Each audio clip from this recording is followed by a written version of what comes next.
I think the very existence of this museum makes it progressive. Nakakabit ang gallery sa buhay ng kolehiyo bilang isang paaralan ng sining. It is not a museum of history. It would be more precise to call what we do here meta-history, which deals more primarily with showcasing the significance of historical change. Hindi kami nagbebenta ng artworks. We value academic freedom and freedom of expression. Hindi rin kami pressured masyado ng market para maging commercialized ang practice ng sining. Dahil dito, malayang nakakapag-program din ng mga exhibits, activities at events tungkol sa mga paksa o tema na maaaring mahirap ilaban o dalhin sa labas ng universidad.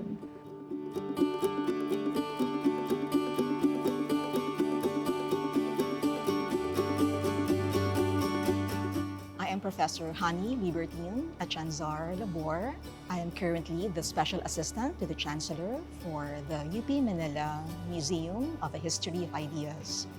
And it is a museum which aims to track the intellectual contribution of the university to nation building.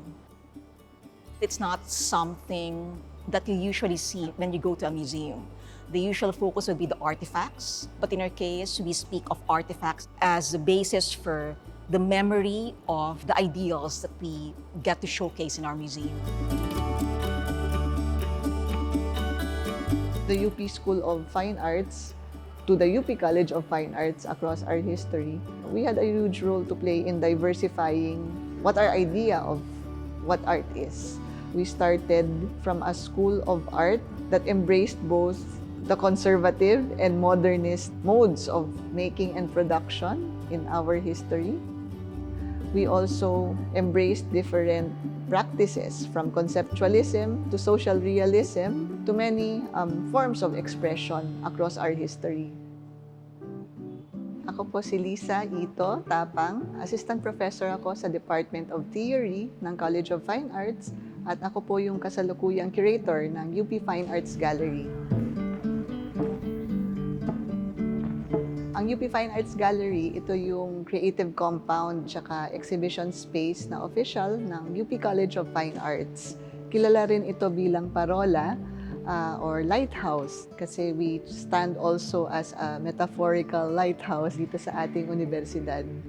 Ang parola isang teaching and learning gallery at kakabit ito ng buhay ng kolehiyo at ng universidad. At bilang ganon, we hope to be a space where ang mga scholar at artista ng bayan ay malayang nakakapag-share ng kanilang mga likhang sining, mga practice at mga opinion sa maraming bagay.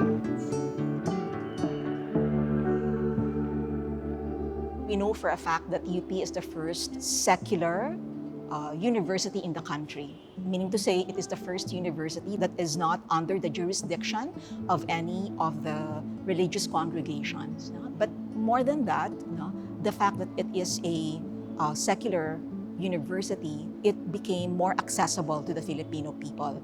So in the past, only the rich or the ilustrados have access to education, but with the advent of UP, collegiate education has become accessible to all. Hence, what UP produced, the different programs such as first the studio arts programs, then the visual communication and industrial design programs, and also the art history and art education programs. All of these definitely had a role to play in establishing what kinds of disciplines are also needed in the whole visual arts community. Considering the time frame that the collection covers, which is the first 3 decades of the beginnings of UP, the section of the secular actually deal with progressive art. No? Previous to UP, or previous to the time frame, it's like early 1900s, most musical compositions had to do with religious themes. No? Paintings, likewise, no? Like the icons, no?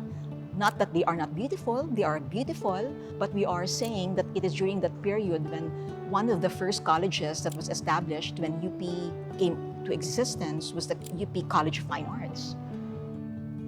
our graduates and the people who passed through the College of Fine Arts also became pioneers in their respective fields and also did their best to contribute to practice that was innovative and that would set the example, no, for other visual artists.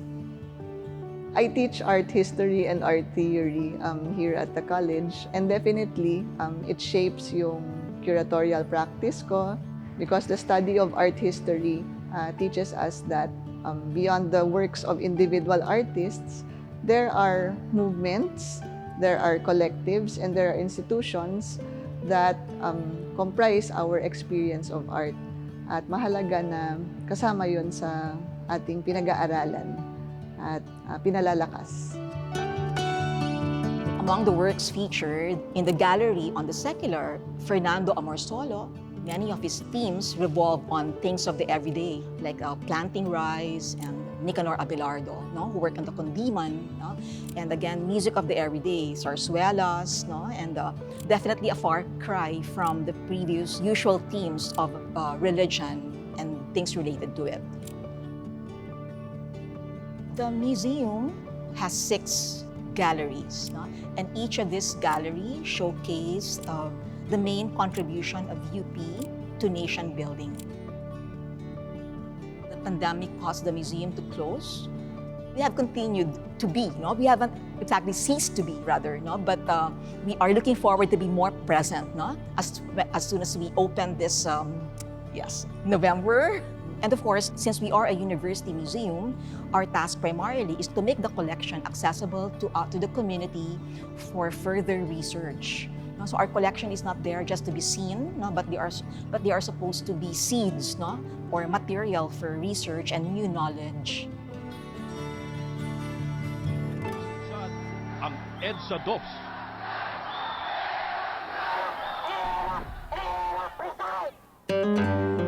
Huwag niyo kong subukan!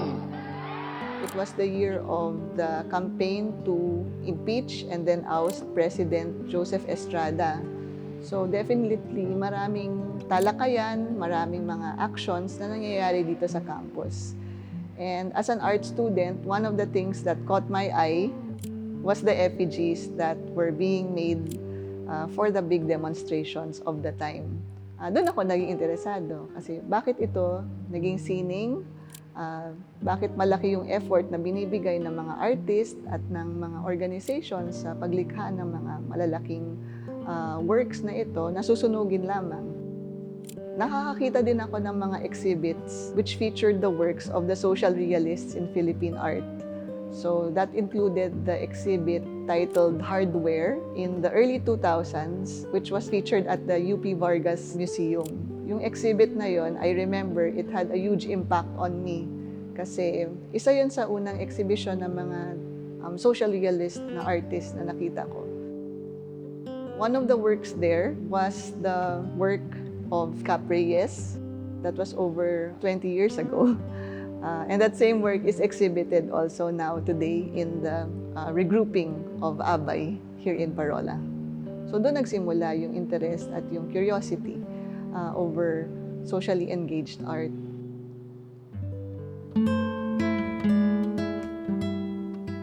I belong to a degree program in UP Diliman, which is no longer existent. It is a humanities pre-med degree program. So I wanted to pursue a pre-med course, and this happened to be the one which was most accessible. It was a quota course, but at the same time, it exposed me to the whole realm of art history and the importance of heritage. I think it was really basically a conference abroad that I attended in the first 2 years of my teaching that made me see that there was life outside med school. I was very much aware, because of that background, academic background, I was aware that there was a lot to do in the field of heritage. It is a vocation in a way because, of course, you don't earn millions in heritage, but it is something which really feeds you. It makes you alive. And I guess until now, it continues to make me alive and pursue advocacies related to heritage.